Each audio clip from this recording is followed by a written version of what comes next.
Hello friends, I am Shivshankar. Welcome to my YouTube channels. आइए हम बात करेंगे प्रोसेस ऑफ ट्रांसक्रिप्शन के बारे में, जो प्रोकैरियोटिक में हम देखेंगे। ठीक है, प्रोकैरियोटिक में ट्रांसक्रिप्शन कितने स्टेप में कंप्लीट होगा? वो होता है 3 स्टेप में। पहला जो स्टेप होता है वो होता है इनिशिएशन। सेकेंड जो स्टेप होता है वो होता है इलांगेशन। और जो थर्ड स्टेप होता है वो होता है टर्मिनेशन। यूकैरियोटिक से लो या प्रोकैरियोटिक से लो, दोनों में ये क्या होता है, जो ट्रांसक्रिप्शन की स्टेज होती है और 3 स्टेप में क्या होती है, कंप्लीट होती है। तो हम डिटेल में जानेंगे प्रोकैरियोटिक में इनिशिएशन के बारे में। ठीक है, जैसा कि हम लोग जानते हैं कि जो डीएनए होता है, डीएनए से क्या बनता है, आरएनए बनता है। ये डीएनए है, डबल स्ट्रैंडेड डीएनए है। और इससे जो ट्रांसक्रिप्शन होता है,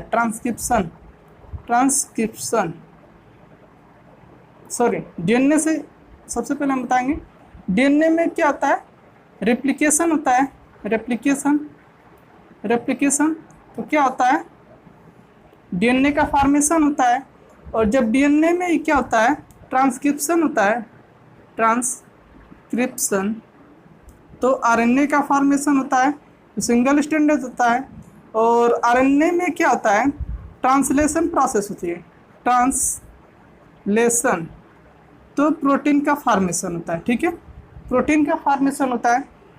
अब इसमें क्या होता है कि जब डीएनए रिप्लिकेशन होता है तो इसके लिए जो डीएनए पॉलीमरेज होता है, डीएनए पॉलीमरेज, इसको बाइंड होने के लिए किसकी आवश्यकता होती है, प्राइमर की। ठीक है, लेकिन जब ट्रांसक्रिप्शन होता है, जब डीएनए से आरएनए का फॉर्मेशन होता है, आरएनए का, उस समय जो है प्राइमर की आवश्यकता नहीं होती है।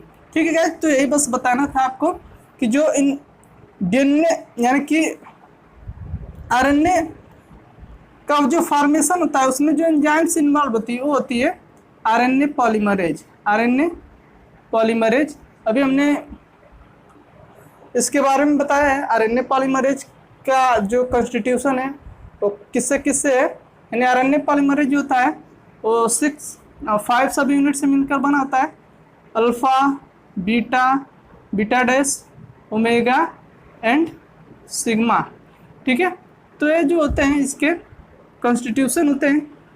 अब हम बात करेंगे कि जो डीएनए, ठीक है, यानी कि आरएनए की जहाँ पे स्टार्टिंग होती है, यानी कि जो इनिशिएशन पॉइंट है, इनिशिएशन मीन्स होता है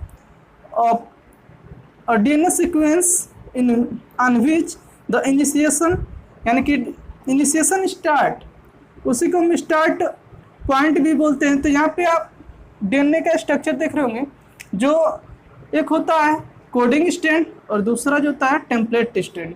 ठीक है, सीक्वेंस होते हैं जो आरएनए के सेम सीक्वेंस होते हैं। यानी कि अगर मान लीजिए यहाँ पे ए डीएनए का स्टैंड है ATCG है, तो जो इससे आरएनए सिंथेसाइज होगा वो यहाँ पे होगा UAGC। ठीक है, जबकि जो टेम्पलेट स्टैंड होता है, टेम्पलेट स्टैंड का मतलब एक इसके कॉम्प्लीमेंट्री हुआ। कॉम्प्लीमेंट्री का मतलब कि यहाँ पे U है तो यहाँ पे हो जाएगा T, और यहाँ पे A है तो यहाँ पे हो जाएगा A, और यहाँ पे G है तो यहाँ पे हो जाएगा C, और यहाँ पे C है तो यहाँ पे हो जाएगा G। तो आप देख सकते हैं कि यहाँ पे कॉम्प्लीमेंट्री है। ठीक है, इस स्टैंड के, तो इसलिए इसको हम टेम्पलेट स्टैंड बोलते हैं और इसको कोडिंग स्टैंड बोलते हैं। अब हम डिटेल में समझेंगे आरएनए की जो सिंथेसिस होती है, वो उसमें फर्स्ट जो स्टेप है वो होता है इनिशिएशन। यहाँ पे एक डीएनए का स्टैंड बनाया गया है जिसमें देखिए कि प्रमोटर है। ठीक है, यहाँ पे प्रमोटर है और प्रमोटर में 2 कंसेंसस सीक्वेंस होते हैं, जिसको हमने पिछले लेक्चर्स में बताया था, -35 एंड -10। ये 2 बॉक्स होते हैं कंसेंसस सीक्वेंस जिसको बोलते हैं। अब ये जो होते हैं सीक्वेंस वो स्टार्ट पॉइंट से अपस्ट्रीम होते हैं, यानी कि जो स्टार्ट पॉइंट है जिसको हम ट्रांसक्रिप्शन स्टार्ट साइट बोलते हैं, इसके जो है ये आगे होते हैं। ठीक है, यानी पहले होते हैं ये दोनों सीक्वेंस। अब ये जो है जो हमारा आरएनए पॉलीमरेज है ये क्या करता है कि इसी कंसेंसस सीक्वेंस को, यानी कि जो प्रमोटर सीक्वेंस होते हैं उनको क्या करता है, रिकॉग्नाइज करता है। यानी कि ये जो आरएनए पॉलीमरेज के सब यूनिट होते हैं, जैसे यहाँ पे देखिए जैसे प्रमोटर है यहाँ पे आके क्या हो जाते हैं, बाइंड हो जाते हैं। ठीक है, अब जैसे ही बाइंड होता है तो इसको हम बोलते हैं closed binding complex. Close binding complex का मतलब ये होता है कि ये जो डीएनए डुप्लेक्स है ये ओपन नहीं होता है, क्लोज्ड ही रहता है। ठीक है, इसमें जो आरएनए पॉलीमरेज के सीक्वेंस है वो कहाँ पे बाइंड हो रहे हैं, प्रमोटर साइट पे। ठीक है, अब इसमें जो मेन काम होता है, जैसे कि दो सब यूनिट होते हैं आरएनए पॉलीमरेज के, एक होता है कोर एंजाइम जिसमें alpha, beta, beta dash and omega involve होते हैं। अगला जो होता है वो होता है सिग्मा फैक्टर। ठीक है, ये जो सिग्मा फैक्टर होता है ये क्या करता है कि उस इनिशिएशन, यानी कि इनिशिएशन ट्रांसक्रिप्शन इनिशिएशन साइट को क्या करता है, रिकॉग्नाइज करता है जो इन्वॉल्व होता है आरएनए की सिंथेसिस में। तो जैसे क्या होता है कि जो सिग्मा फैक्टर है, यानी कि सिग्मा फैक्टर एक कोर एंजाइम से अलग होता है, और ये जो है जो डीएनए डुप्लेक्स है वो क्या इसमें लगभग 75 to 80 बेस पेयर जो सीक्वेंसेस होते हैं, बेस पेयर सीक्वेंसेस एक कवर्ड होते हैं प्रमोटर साइड पे। और यहाँ पे क्या होता है कि जो इनमें सीक्वेंस होते हैं वो क्या हो जाते हैं, यानी कि इनके बीच की जो बाइंडिंग होती है हाइड्रोजन बाइंड, वो क्या होता है, मेल्ट, मतलब ब्रेक हो जाने लगते हैं और ये सीक्वेंस क्या हो जाता है, मेल्ट हो जाता है। ठीक है, तो इस प्रोसेस को हम बोलते हैं ओपन, जो स्टैंड का फॉर्मेशन होगा उसको हम बोलेंगे ओपन बाइंडिंग कॉम्प्लेक्स। अब ओपन बाइंडिंग कॉम्प्लेक्स का फॉर्मेशन होता है। अब इसके बाद क्या होगा कि जो सिग्मा फैक्टर है वो इनिशिएशन साइट पे जाएगा और वहाँ पे जो वन न्यूक्लियोटाइड है, यानी कि आरएनए न्यूक्लियोटाइड, यानी कि एक आरएनए न्यूक्लियोटाइड है, आरएनए न्यूक्लियोटाइड